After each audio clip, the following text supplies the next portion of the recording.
Panoorin nyo guys yung diskarte nila dito. Kasi nga, una ito yung poste nila na tinayo. Tapos asintada.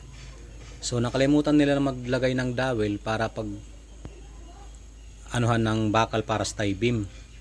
Kaya ang ginawa nila, nagsilsil na lang sila dyan sa poste para maglagyan ng tie beam ba, bawog na lang nila o bind na lang nila. Saka lagyan nila ng stirrup. Aba, ibang klase itong paraan ng ganito guys. Diba? Hindi nga, kadalasan kasi naglalagay talaga ng dowel kung may plano kang lagyan ng tie beam dyan sa...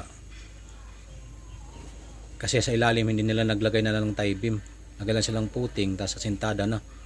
Tapos pinalagyan siguro ng may-ari ng tie beam ganyan. Or else wala talaga sa plano.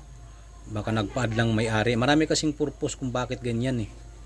Kasi kung nasa plano yan, talagang may dowel dyan yan. Diba, nakaabang. Hanggang itong diskarte guys, okay ba yan? Paano na lang sa, paikot na lang sa poste. Tapos, siyempre, palitadahan na lang yun doon sa may poste na nabawas na nakabuno ng bakal.